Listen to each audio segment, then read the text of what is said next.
You only need one night to change your life, Quentin Tarantino. Face the truth tonight. What if psychology wasn't just a theory, but something you live through every day in silence?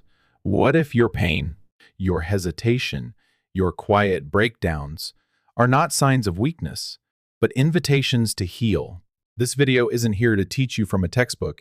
It's here to remind you of what you already know, but have been afraid to name through 13 raw reflections. You'll face the truth you've long postponed, rediscover the part of you buried under routine, and start rewriting the story of your life honestly, gently, and finally, truly. This is not just a video, it's a mirror. And it starts when you dare to stop pretending. How many nights have you turned off the lights, only to feel empty inside? You don't need anyone to tell you this, because you've felt it too many times. That moment when you turn off the lights, lie down, and try to lull yourself to sleep, but inside, nothing is still. Something remains unresolved, an unnamed emptiness, a faint calling that something essential is missing from this life. And even if tomorrow comes, it will just repeat itself like today, again and again, as regular as a machine.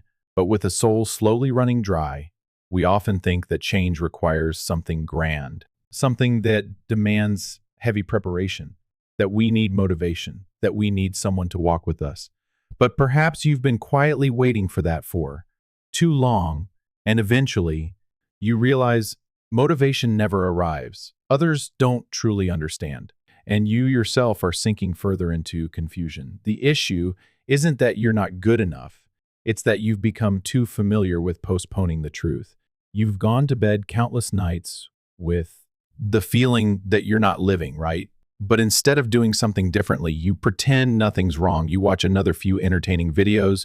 You scroll until late. You tell yourself, I'll think about it tomorrow. But the truth is, the emptiness doesn't disappear. It only quiets for a while, then returns deeper, more persistent, and woven into every breath. You're not alone, but no one else can do this for you. No one else can live your life. No one else can write your next chapter. And there will be no miraculous event that suddenly flips the page. There's only you on a seemingly ordinary night, choosing to sit up, open your eyes wide, and admit, this life no longer makes me feel truly alive. If you've felt that way even just once, then maybe you're already standing at the threshold. A door that doesn't open with any external key.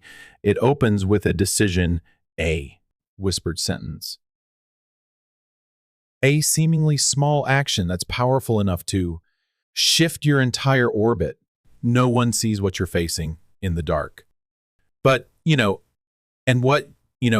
if unspoken might be the beginning of a completely different night, a night you'll never forget, not because it was extraordinary, but because it was the first time you dared to stop pretending, the familiar procrastination, how you unconsciously keep yourself bound. We usually think of procrastination as just a bad habit, something we'll do later, that will begin once the timing is right. But the danger is, this procrastination isn't just delay, it's a quiet form of bondage. Every time you say, not yet, you're not just postponing an action, you're postponing your very being. You say, I'll change when things settle down. But when will everything ever be settled enough for you to start living? Truthfully, you say, I'll do it when I'm ready. But readiness doesn't knock on your door like a polite guest. It shows up when you dare to act, even before you feel ready. The truth is, you've said these lines too many times, enough to build an invisible prison around yourself with walls made of excuses and a door locked by fear. On the outside, you live like everyone else. You work, smile, maintain your routines. But inside, you know you're stuck. And the biggest trap isn't failure. It's the fake piece of a stagnant life. It convinces you that being okay means being good enough. That not hurting enough to change means you don't need to do anything at all. But here's the truth. You don't need to hit rock bottom to be allowed to change. You don't need to collapse before you're entitled to rewrite your life. You just need to realize procrastination is stealing your days of real living. And it's far from harmless. Every time you wait for a perfect moment that never comes, you tell yourself, deep down, I'm not good enough to change right now. This isn't to make you feel guilty, it's to help you see clearly every delay is a choice.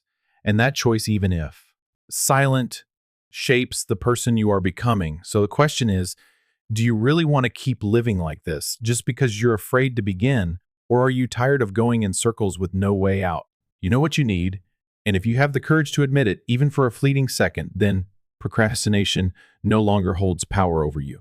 Because in that very moment, you begin to reclaim the right to decide your own life, not with a promise, but by choosing not to delay one more night. You don't need a miracle, just one night of true awakening. We often wait for something special to change our lives, a big event, a sign from the universe, some rare opportunity that suddenly appears, but maybe the real miracle isn't out there. It's right in that moment when you sit down and admit, I can't go on living like this for one more day. You don't need the universe to hand you advice. You don't need someone's approval. You don't need to announce to the world that you're going to change. You just need one night, just one night to live truthfully with what you've always known but never dared to face. No one else needs to know, but you must know, and you must dare to face it. This is not blind optimism, nor is it a fleeting burst of inspiration. This is a real confrontation between you and yourself, a conversation with no witnesses, no judgment, just you, with everything that's old, worn out, and has made you lose touch with what it means to feel truly alive. Maybe you think life is already set in stone, that what you're living is an inevitable result of your circumstances, your background, or some wrong turn in the past. But the truth is, your story hasn't reached its final page, and no one but you has the right to place a period at the end of it. Quentin Tarantino didn't wait for Hollywood to hand him an opportunity. He didn't wait for anyone to validate his talent. He wrote he.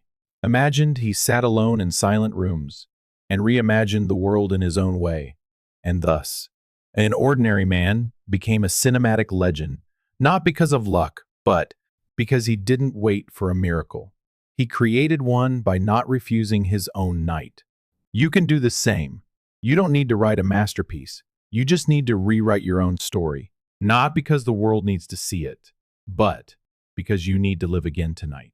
There is no one stopping you except yourself. There is no reason more valid than the emptiness you carry in your silence. And if there is a miracle, then this is it, the moment you sit down and stop running away. No guidebook required, just the courage to sit down and write the truth. You don't need a spiritual guru. You don't need a new self-help book. You've heard too much. You've read countless articles, listened to countless inspirational podcasts, written down hundreds of quotes, and yet nothing has changed. Everything remains on paper. Meanwhile, you go on living the same way, repeating the same behaviors, with a growing heaviness pressing against your chest. It's not that you lack knowledge. It's not that you lack awareness. What you lack is a single moment of ruthless honesty with yourself. One night when you don't soothe the pain, don't excuse the wrongs, don't rationalize your poor choices. All you need is to sit down in silence and write down the truth you've always known but never dared to face. No need for beautiful words, no need to write. Well, just write. Honestly, write down everything you're doing wrong, every foolish decision, every act of procrastination, every fear that's chaining you down. No cover-ups, no denial, no justifications, no I'm busy. I'm not ready. I've got too much on my plate. You've used those lines for far too long to delay what can no longer be delayed, your real life. Why is writing so important? Because when you write, you're forced to name the truth. You can't pretend not to see. You can't distract yourself with vague emotions. Words make you organize your thoughts, peel back your defenses. And in that process, you begin to untie the knots within yourself. Change doesn't come from inspiration. It comes from small but right actions. And the most right action you can take right now is to sit down alone in silence with a notebook and a pen. No one is watching, no one is judging, but there's also nowhere left to hide. That's where you begin to rebuild yourself. You don't need to prepare, you just need to dare to write what makes you ashamed.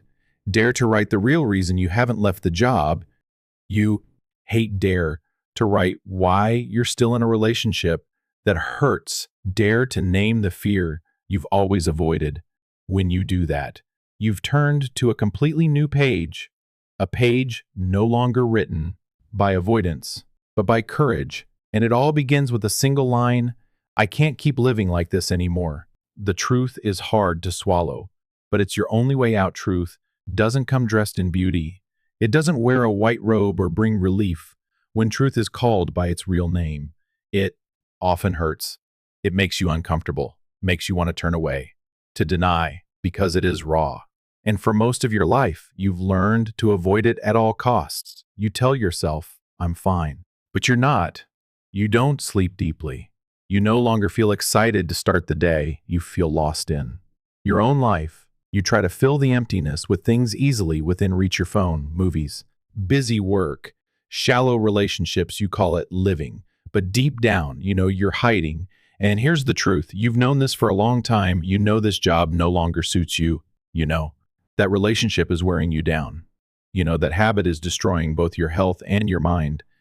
But you haven't changed, not because you don't know, but because you don't want to accept responsibility. Because once you realize you helped create all this dysfunction, you also have to face something even more painful. You could have lived differently, but you didn't. That's what truly hurts. Because if you're the one who contributed to this stagnation, you're also the only one who can undo it. And that requires courage, not to do anything grand, but simply to endure the feeling of being stripped bare before the truth about yourself. Nietzsche said, become who you truly are. But to become yourself, you must know who that is, and to know that, you must dissect yourself with the ruthlessness of a surgeon removing a tumor. No sugarcoating, no embellishment. There is no other way but to go straight through the pain. You've spent your life running from the truth, and the truth never chased you. It simply stood still, silently waiting for you to become too exhausted to keep running. And when you finally turn around, you realize it's not as terrifying as you thought it. It was only waiting for you to grow mature enough to look it in the eye without flinching. No one can do this for you. No one can make the truth hurt less.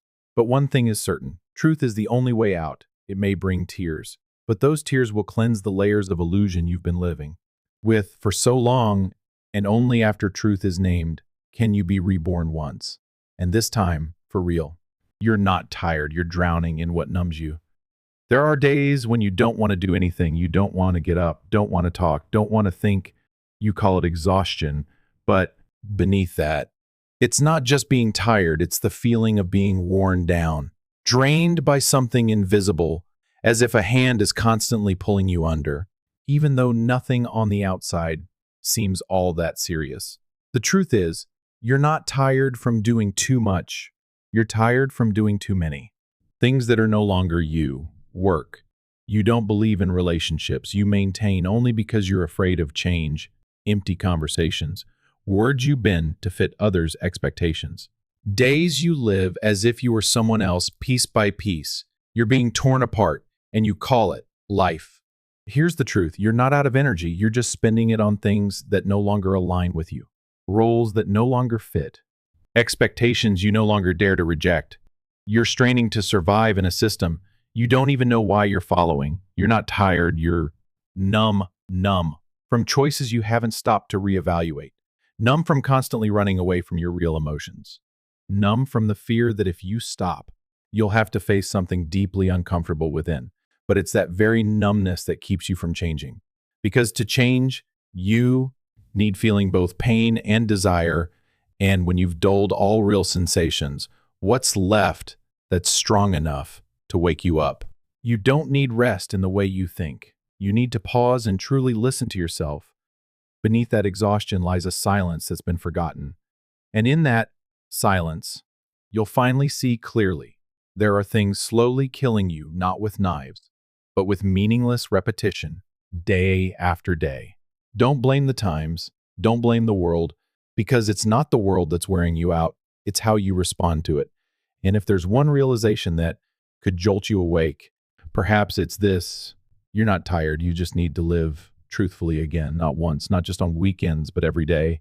Starting now, if you don't rewrite your life, who will do it for you? There's a frightening truth that few dare to face. If you don't actively shape your own life, the world will do it for you, not through force or violence, but through silence and passive agreement, through the way you let yourself be swept away by life, through the way you let others decide what a stable job is, what a good life looks like, what you should do. Every day you don't choose is a day. Someone else writes the next scene of your story. And not everyone writes what you truly want: expectations from parents, standards from society, criteria from friends, coworkers, invisible pressures, forcing you to live a mold that was never yours. Slowly, you become a supporting actor in your own life, showing up, smiling, playing your role, then disappearing. You may think you're doing things right because you're not doing anything wrong. But living without mistakes doesn't mean you're living right. If every decision you make comes from fear of failure, fear of judgment, fear of loss, then are those really your decisions? The world doesn't need to restrict you. It just needs to get you used to repetition, used to not asking questions, used to submission. And slowly, you stop wondering, what am I living for? You just live by reflex: wake up, go to, work, come home, get tired, sleep, repeat. If you don't sit down and rewrite the story you're living, don't be surprised if one day you wake up and no longer recognize the person in the mirror, because you lost the right to choose long ago. Not because someone took it, but because you never truly claimed it. No one knows what's right for you better than you, but to know that, you must start listening again to your inner voice, the one buried under noise, expectations, and roles that have dragged on too long tonight. You can do something simple but essential: take back the pen, even if you don't yet know what to write. The moment you begin, you've reclaimed authorship of your life. And once the pen is in your hand, remember, no notebook is destiny. Only you, the writer, the eraser, the editor, are real. The night is where you're allowed to edit your life without anyone's permission. Daytime belongs to the world, to responsibilities, duties, interactions, and roles. But night belongs to you. It's the only time of day when you don't have to explain anything to anyone. No one's watching. There's no noise, no expectations. And at that moment, you have no excuse left to hide from yourself. Have you noticed every time you're about to sleep, there's a brief moment when all the noise fades, the lights are off, and it's just you and your mind? That's when truth appears most clearly. It doesn't shout. It doesn't need to be named. It's just a gentle ache in the chest, a question echoing in your head: what am I living for? And the answer is often silence, not because you don't know, but because you've gotten used to avoiding it for too long. But night, in its silence and solitude, is your life's editing room. There, you have the right to cut outdated scenes, rewrite unsaid lines, change the storyline is going wrong. No need for approval, no one to sign off, because this time you're the director. We often think change must be dramatic, begin with a journey, a crisis, a turning point. But the deepest transformations often start on very quiet nights. A table, a notebook, a pen, and one honest question: what in my life is no longer right?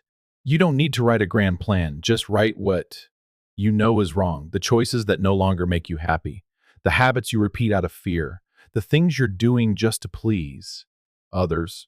Write them down, look straight at them, and if you can cross them out like unwanted scenes from a film. No one can do this for you, not your parents, not your partner, not the world.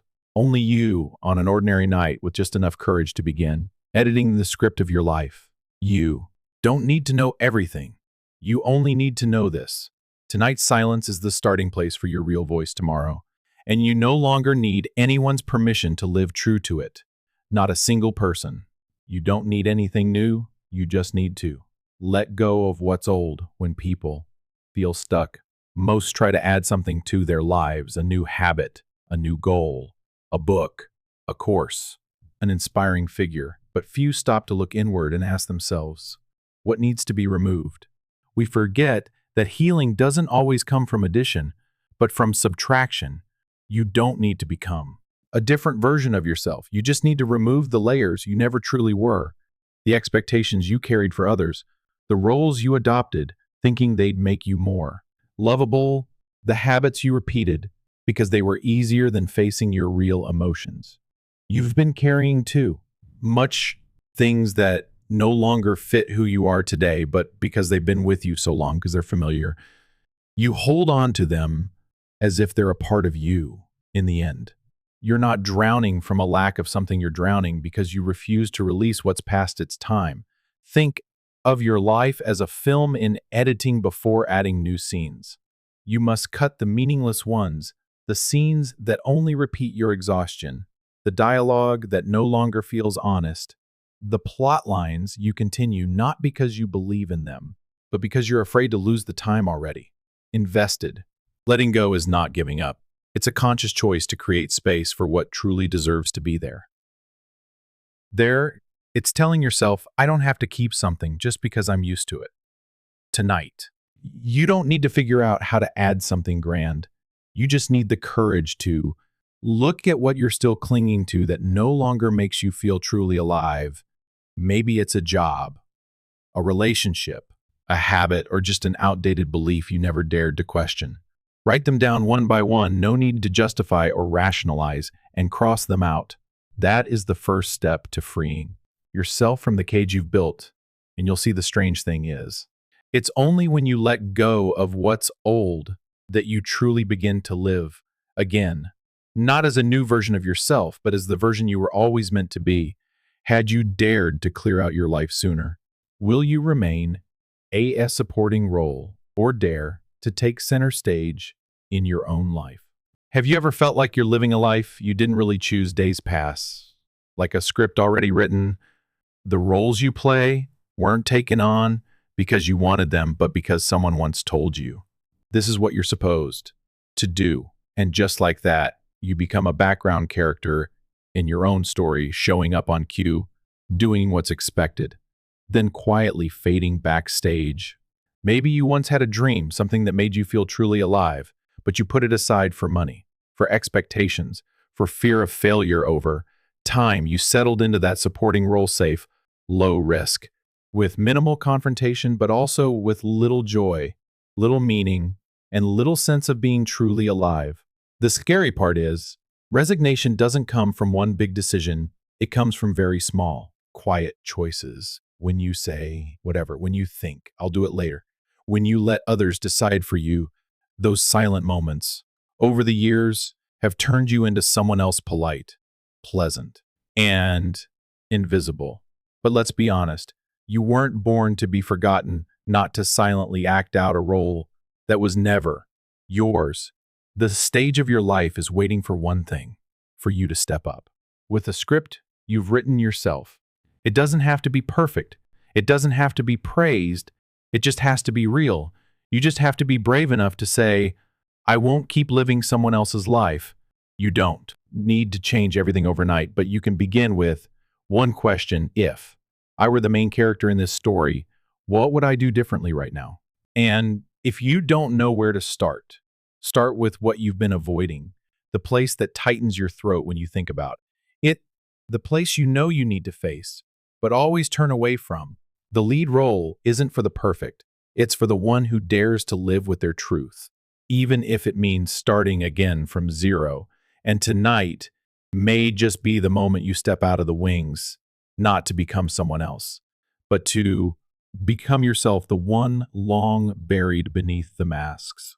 Now finally ready to step onto the stage of your life, with eyes lit up for the first time after years in the dark. Pain is not the end. It's the beginning of healing. There are nights you break down in tears for no specific reason. Everything just builds up unfinished dreams, emotions buried too long. All the times you tried to be strong but shattered silently. You tell yourself, I'll be okay, but deep down, you know you're not. And so you learn to swallow your pain like a survival instinct. But what you were never taught is this: pain is not your enemy. It doesn't come to destroy you. It comes to call you back. Not back to the past, but back to the deepest part of yourself. The part that once knew exactly who you were, what you needed, and how you wanted to live before life swept you away. We often think healing is a peaceful, gentle journey filled with light, but it's not. Healing begins with a crack, with the moment you stop pretending you're fine, with the moment you sit down, look at the unhealed wound, and admit it's still here. That's the starting point. Uncomfortable, messy, real. You cannot heal by denying. You cannot move forward without returning to where you were hurt. And you certainly cannot build something lasting without clearing out the debris inside. Healing doesn't come from acting strong. It comes from the courage to touch your most tender places without shame, without escape. Pain is a map. It points the way back to yourself. It shows you what you truly long for, what limits you need to grow beyond each time you face and listen to your pain. You are not becoming weaker. You are coming back to life. And if tonight feels like rock bottom, know that it's not the end. It may be the place where you finally begin again with a kind of honesty you've never given yourself before. You don't need anyone to witness that moment. No one needs to understand. You just need to stay with yourself, with your pain, with the quiet belief that this is the beginning of something different, something deeper, something truer. Understanding yourself is the moment you begin to understand why others hurt too, when you've never truly faced your own pain. It's easy to judge the pain of others. You might think they're weak, dramatic, or making a big deal out of nothing. But once you turn inward, once you begin peeling away your defenses and seeing yourself bare, you begin to understand why others also choose silence, also choose to run, also choose to live as if everything's fine. All of us carry a story. Some hide it behind humor, some bury it beneath coldness. Some stay busy to leave no room for feelings to enter, and perhaps you've done the same. When you understand how you've hurt yourself, you become less harsh with others. When you realize how many times you've lied to your own emotions, how many times you stayed silent when you needed to be heard, you understand that someone out there, the one you thought was negative or hard to grasp, is just coping the best way they know how. Self-awareness doesn't make you superior. It makes you more compassionate, more grounded, more able to touch the truth in others without them needing to say a word. And when you live with that empathy, you begin to create a space of healing, not just for yourself, but for the relationships that once broke from misunderstanding, from the absence of listening, from the lack of courage to simply say, I'm hurting too. Don't wait for others. To open up before you show compassion. Compassion begins the moment you stop expecting others to be okay. It begins when you stop trying to fix people and simply show up deep enough that they can be themselves. You don't need to be a therapist. You just need to be someone who's been hurt, who dared to face that hurt and chose to move forward truthfully from there. You don't just understand yourself. You begin to understand the silence, the anger, the unspoken pain in others. And perhaps that empathy is one of the greatest gifts the journey back to yourself can offer. Because when you understand that we're really not so different after all, we're just different points along the same unnamed pain. Psychology is not in the books. It lives in the choices you postpone every day. When you think of psychology, you might imagine thick textbooks, academic jargon, or professionals, analyzing every behavioral cue. But the truth is, psychology doesn't live in books. It lives inside you, in every thought you hide, in every decision you avoid, in every feeling you try to ignore. You don't need to be in a therapist's office to engage with psychology. You just need to listen to what's happening inside every time you delay a decision, every time you want to speak your truth, but remain silent, every time you stay in something you know is wrong, simply because you fear the emptiness that may follow letting go. Those moments are vivid demonstrations of what psychology calls denial, fear defense mechanisms, and the need for acceptance. You're not reading about it, you're living it, whether you realize it or not. You might think you're pausing your emotions to deal with them later, but in reality, everything you suppress today quietly becomes the voice guiding your actions tomorrow. And so you find yourself exhausted without knowing why, caught in repeating choices leading to the same old endings. It's not because you're irrational. It's because you're acting out a psychological pattern that hasn't yet been named. Understanding psychology won't save you from pain. but it will help you understand why you hurt and how to stop hurting yourself further. It won't give you formulas, but it will offer you a mirror to clearly see the true face of things you've mistaken for personality traits or unchangeable nature. And tonight, when you once again sit in front of a blank page when you're about to write something down, but hesitate when you're afraid to write the truth because you know you'll no longer be able to pretend remember this. That is psychology, not in theory, but in you. No one needs to understand what you're writing. No one needs to approve your inner work because you don't need theory to live. Honestly, you only need to be brave enough to face what's happening inside. And when you can do that, you've already become the most courageous kind of psychologist, not through degrees or titles, but through a heart that still feels pain and chooses to face it anyway. You don't need a major life event, and you don't need the world to understand you. You just need one night, quiet enough to hear yourself, brave enough to stop running. These 13 parts aren't a perfect roadmap.